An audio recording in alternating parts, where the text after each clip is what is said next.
Well, naturally, when you've got a lack of supply and an increased demand, you're seeing prices go up, and in some cases quite considerably.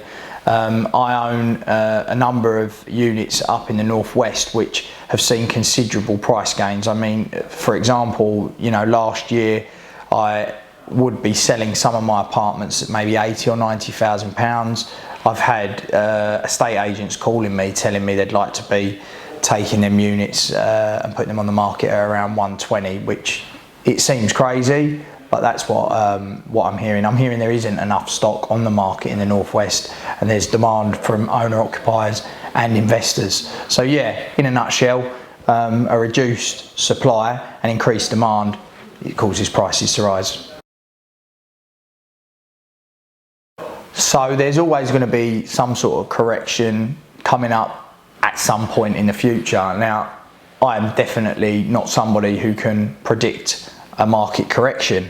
I can have a rough view that we're sort of somewhere between, you know, the next few months up to maybe the next couple of years, and I think that the government stimulus is keeping the market propped up at the moment, and when the government stimulus stops, we'll have a better view on the market. It may level out, we may see an increased supply of properties, we may see reduced demand when the stamp duty relief isn't there, and all that is to come.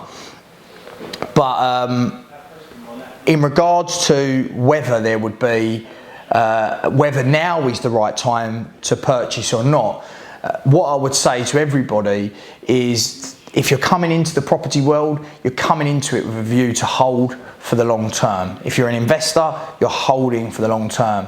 I think, you know, and if you come on board with that view, then, you know, there'll be ups and downs, but ultimately you're looking for that regular cash flow. You know, like I said earlier, properties that I owned a year ago were probably worth 80, 90,000. I'm now getting offered 120,000 for them. But for me, you know, it's took me long enough to build the portfolio up and get it operating. I'm more focused on the cash flow, and I'm not actually planning to sell right now. So there are different investor profiles and different reasons why someone would or would not invest in an area like London. So if you are a billionaire and you've got a lot of cash in the bank, there is reasons to say maybe buying a property in central London is a good idea. You know, English law does protect you. It does protect you as an investor. So if you own a freehold in London, you can park your cash there, and, you know, someone can't pick up and run away with it, and your cash can be pretty secured within that property. If you're maybe someone looking for the best possible income, then yeah, maybe London isn't the right place to be investing. London is more of a capital growth play or a place to hedge your cash. I am a Northwest investor myself. I advise my team to talk to their clients about the Northwest, at least give them an idea of how the Northwest works, what the yields are. You know, Savills and JLL are both quoting good price appreciation, but also fantastic rent appreciation. So that they are both, for me, solid indications that the Northwest may be a better place to invest your cash if you're an investor looking for cash flow. In a nutshell, the reason the Northwest and the Northeast is performing very well is because of investor demand looking for yield. That's what I would suggest is the main factor in the price increase. I mean, we talk to on average 1,000 to 1,500 investors per month. All of these people have come in, you know, interested in property in some way or another, and I'd say 80 to 90% of them people are looking north of Birmingham.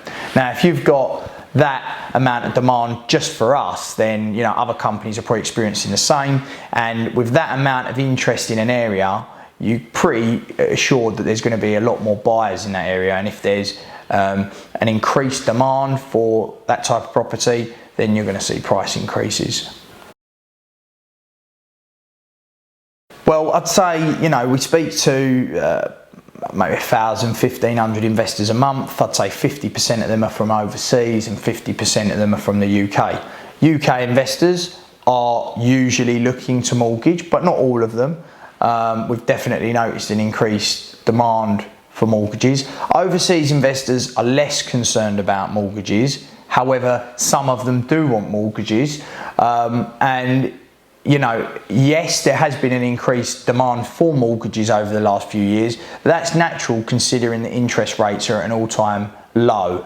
We do advise clients that even though mortgages are now easily obtainable and interest rates are low, do protect yourself and don't always go for the maximum loan to value. Keep yourself quite safely protected with a loan to value of around 50%. I would suggest that when the country opens up, you probably will see an increase in the supply that comes onto the market. There's probably people sitting at home, not necessarily, maybe wanting to sell, but just waiting for this lockdown to ease where they feel more comfortable letting people come and go out of their house.